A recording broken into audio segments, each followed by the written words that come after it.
ဆရာကောင်းပြီးလှပတဲ့နှစ်ယောက်ဆက်သုံးဘက်ချုံမှန်နေလုပ်ကြမယ်နော်အခွေအတွက်ကျိုးရှည်က3လက်မပါရှင်အခွေလေးခွေပြီးတော့ခြေလေးတုပ်ထားပါမယ်နော်ခြေတုပ်ပြီးသွားတဲ့အခါကျရင်ပစင်းကောက်ထဲဖို့ဂွေးလေးကိုအရင်ဆုံးခောက်ပါမယ်ပြီးအလယ်မှာအရောင်လေးဆက်ပါမယ်နော်အရောင်ဆက်တဲ့အခါကျရင်ပြန်ပြုတ်မထွက်သွားအောင်လို့ခြေကိုခန်းခန်းလေးတုပ်ပါမယ်ရှင်အလေးနဲ့တစ်ချက်ပေါက်လို့လည်းရပါတယ်နော်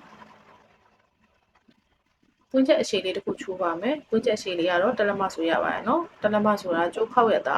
အရှိအတိုင်းတာကိုပြောတာပါအောက်ကပန်းရောင်လေးကိုထပ်တရာပန်းလေးခောက်တယ်လို့ပြောအသွားပြန်သုံးတက်လေးခောက်ပါမယ်နော်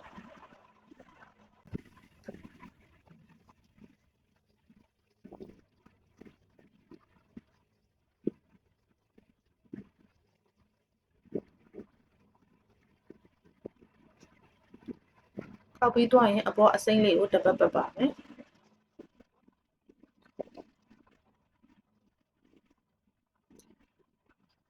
နောက်တစ်ပွင့်ချက်အရှိလေးတစ်ခုချိုးပါမယ်နော်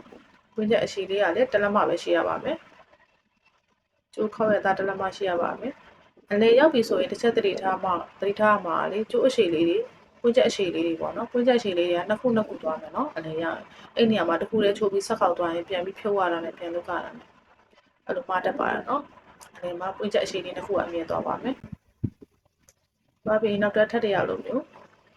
သွားပြန်သုံးတက်လေးခောက်ပါမယ်အပေါ်အစိမ့်လေးတစ်ပတ်ပတ်ပါမယ်ပြီးတဲ့အခါကျရင်ပွင့်ချက်အရှိလေးတစ်ခုပြန်ပွင့်ချက်အရှိလေးနှစ်ခုပြန်ချိုးမယ်နော်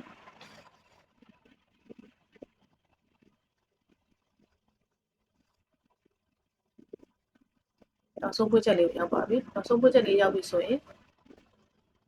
အဲ့လေးနဲ့တစ်ချက်ဆက်ဖို့မမေ့ပါနဲ့နော်အဲ့နဲ့ဆိုင်မှသာရင်ပွင့်ချက်လေးတွေကအနောက်ကိုလိမ်ပြီးလိုက်မလာမှာပါကျိုးလေးကိုခောက်သိမ်းတာပဲဖြစ်ဖြစ်အပေါ်ကိုခွေတင်တာပဲဖြစ်ဖြစ်ပါနော်အဲ့နဲ့ဆိုင်ကိုအေးကြည့်ပါတယ်ပြီးရင်ခြေလေးတုပ်ပြီးဖြတ်လိုက်လို့ရပါတယ်နော်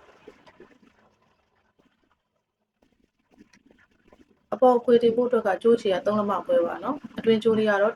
လက်မဝက်လောက်ခွာရင်ရပါတယ်လက်မဝက်လောက်တိုးရပါတယ်ထိတ်လေးတွေပူးတာလေးပြပေးမယ်နော်တိတ်ကလေးကိုညှိအောင်ထားပြီးပူပါမယ်ဖတ်တို့တစ်ဖက်ရှိဖြစ်နေတင်လာပါအောင်နော်ဒီအေးထားပြီးပူပါမယ်ပူတော့ပြီးသွားရင်အနောက်ဘက်ကိုအကလေးကိုထွက်ပြီးတော့ခြေတုပ်လိုက်ရဖြတ်ခြေတုပ်ပြီးဖြတ်လိုက်ရပါတယ်နော်အဲ့ဒီပုံစံတိုင်းပဲကြံတဲ့နှစ်ဖက်ကိုလည်းအတန်းလေးပဲခြေတုပ်ပြီးတော့ပူပါမယ်နော်ပူပြီးသွားတဲ့ခါကျရင်အပေါ်မှာအခွေလေးထပ်တင်ဖို့အတွက်အရာမတူတဲ့ကျိုးနဲ့ကျိုးကိုထိတ်ကလေးကိုညှိထားပြီးခွေပါမယ်ခွေပြီးသွားပြီဆိုရင်အပေါ်ကိုထပ်တင်ပါမယ်နော်ထပ်တင်တဲ့ခါကျရင်အဲ့ဒီအခွေလေးကိုအကလေးနဲ့အတွင်းသားလေးထိပေါက်အောင်တုပ်ပါမယ်နော်အဖျားလေးနဲ့ပဲအကုန်လုံးပေါက်ပါမယ်ရှင်အဲ့ဒါမှခိုင်သွားမှာပါနော်ကျေးဇူးများ